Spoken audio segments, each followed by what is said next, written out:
Deutéronome, chapitre 13. S'il s'élève au milieu de toi un prophète ou un songeur qui t'annonce un signe ou un prodige, et qu'il y ait accomplissement du signe ou du prodige dont il t'a parlé en disant Allons après d'autres dieux, des dieux que tu ne connais point, et servons-les. Tu n'écouteras pas les paroles de ce prophète ou de ce songeur, car c'est l'Éternel, votre Dieu, qui vous met à l'épreuve pour savoir si vous aimez l'Éternel, votre Dieu, de tout votre cœur et de toute votre âme. Vous irez après l'Éternel, votre Dieu, et vous le craindrez. Vous observerez ses commandements, vous obéirez à sa voix, vous le servirez, et vous vous attacherez à lui.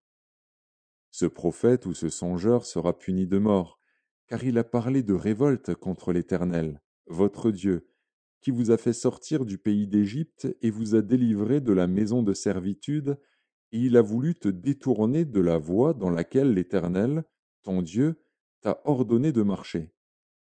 Tu ôteras ainsi le mal du milieu de toi.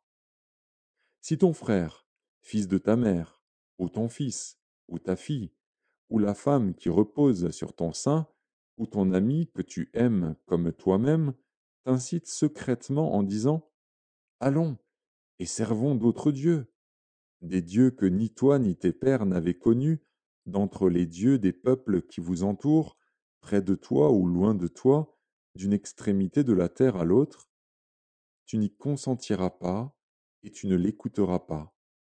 Tu ne jetteras pas sur lui un regard de pitié, tu ne l'épargneras pas, et tu ne le couvriras pas. Mais tu le feras mourir. Ta main se lèvera la première sur lui pour le mettre à mort, et la main de tout le peuple ensuite.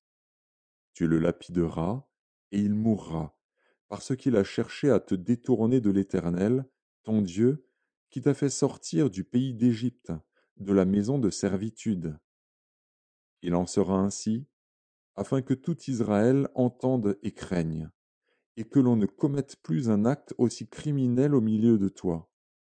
Si tu entends dire au sujet de l'une des villes que t'a donnée pour demeure l'Éternel, ton Dieu, des gens pervers sont sortis du milieu de toi et ont séduit les habitants de leur ville en disant Allons et servons d'autres dieux, des dieux que tu ne connais point.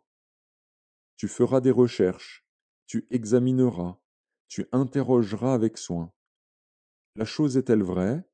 Le fait est-il établi? Cette abomination a-t-elle été commise au milieu de toi? Alors tu frapperas du tranchant de l'épée les habitants de cette ville, tu la dévoueras par interdit avec tout ce qui s'y trouvera, et tu en passeras le bétail au fil de l'épée. Tu amasseras tout le butin au milieu de la place, et tu brûleras entièrement au feu la ville avec tout son butin, devant l'Éternel, ton Dieu. Elle sera pour toujours un monceau de ruines, elle ne sera jamais rebâtie. Rien de ce qui sera dévoué par interdit ne s'attachera à ta main, afin que l'Éternel revienne de l'ardeur de sa colère, qu'il te fasse miséricorde et grâce, et qu'il te multiplie, comme il l'a juré à tes pères, si tu obéis à la voix de l'Éternel, ton Dieu, en observant tous ces commandements que je te prescris aujourd'hui, et en faisant ce qui est droit aux yeux de l'Éternel, ton Dieu.